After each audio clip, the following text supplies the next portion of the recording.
Students, welcome in your class. और आज हमारी बुक्स एसएसटी, उसमें पॉलिटिकल साइंस की जो आपकी बुक है उसका चैप्टर फर्स्ट मैं उठा रहा हूँ, जिसका इंट्रोडक्शन मैं दे रहा हूँ। तो चैप्टर फर्स्ट है द इंडियन कॉन्स्टिट्यूशन, भारतीय संविधान। हमारा पूरा देश जिस नियमावली पर चलता है उस पर ये चैप्टर डिपेंड है। तो यहाँ एग्जाम्पल के तौर पर शुरू में समझाया गया है। पढ़ना शुरू करते हैं हम। In this chapter we are going to begin with football। इस पार्ट में हम फुटबॉल के खेल से अपनी बात शुरू करेंगे। ए game many of you have probably heard of। ये एक ऐसा गेम है जो आप अधिकतर ने सुन रखा होगा, ठीक है। और इवन प्लेड, और खेला भी होगा, ठीक है, बहुतों ने खेला भी होगा। एज द नेम सजेस्ट, जैसा कि इसके नाम से अंदाज़ा हो जाता है, this is game that involves the players feet. ये खेल पैरों से संबंधित है। According to the rules of football, और फुटबॉल जो खेल है इसके नियमों के अनुसार, if the ball touches the arm of any player, यदि भी किसी भी खिलाड़ी की जो बाएं हाथ टच हो जाती है, ठीक है,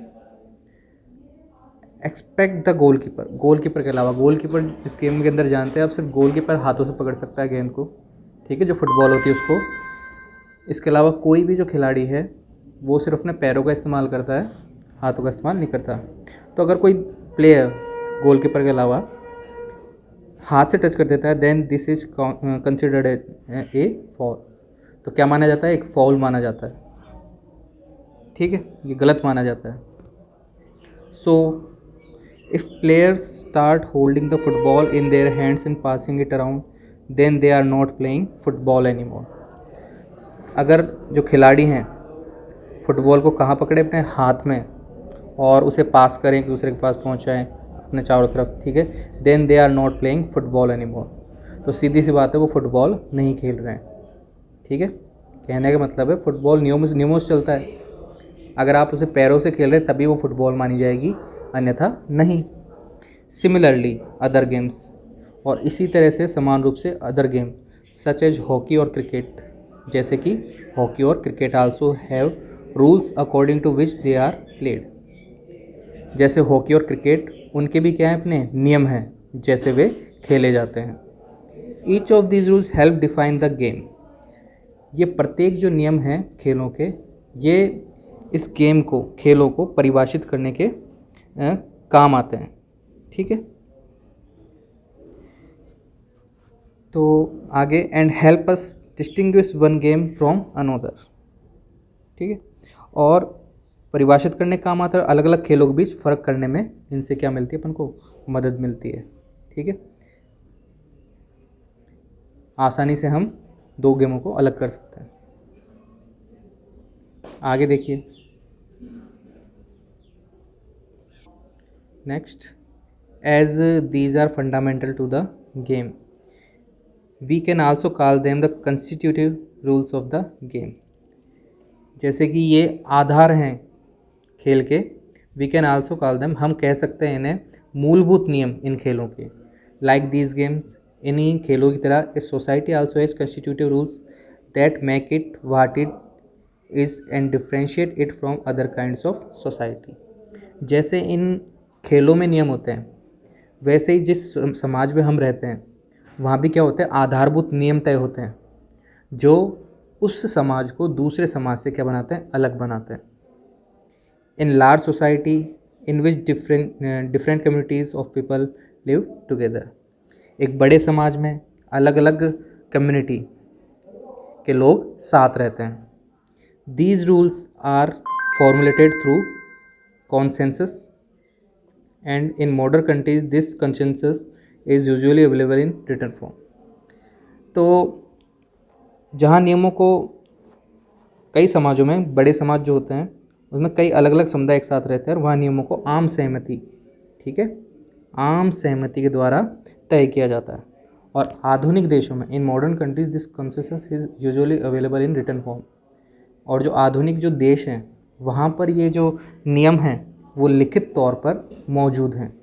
ए written document in which we find such rules is called constitution. ठीक है, ये है कॉन्स्टिट्यूशन।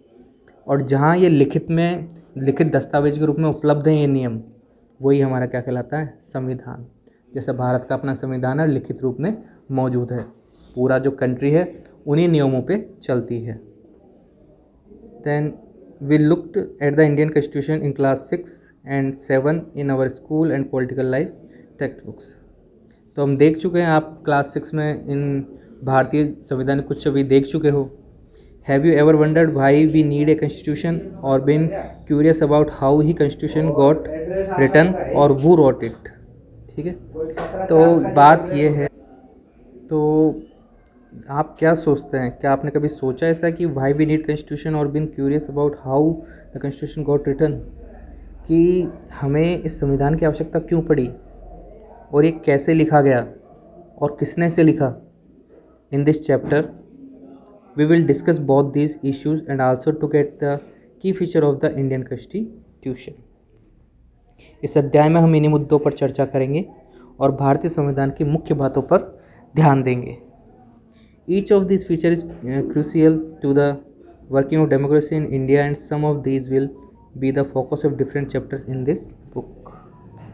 ये बातें भारतीय लोकतंत्र के लिए बहुत महत्वपूर्ण है। इस पुस्तक के विभिन्न अध्यायों में इनमें से कुछ बातों पर विशेष जोर दिया जाएगा। तो आगे हम पढ़ेंगे इसी में, why does a country need a constitution, एक देश को संविधान की आवश्यकता क्यों होती है। तो ये थोड़ा परिचय था। जिस तरह खेलों में नियमों की आवश्यकता होती है, एक नियम उस खेल की पहचान होती है, बिना नियमों के उस खेल का कोई अस्तित्व नहीं होता। उसी तरह एक देश को चलाने के लिए नियमावली की जरूरत पड़ती है। अगर वह लिखित रूप में मौजूद है तो उसे कॉन्स्टिट्यूशन, संविधान कहा जाता है, जिस पर वह देश चलता है और वह उस देश की पहचान होता है। तो ये इंट्रोडक्शन था। आगे हम नेक्स्ट पढ़ेंगे, किसने लिखा, क्यों बना, क्या इसका योगदान है, क्यों इसकी ज़रूरत पड़ी। ठीक है, आगे आप अध्ययन करना, थोड़ा इसका रीडिंग करना। Thank you.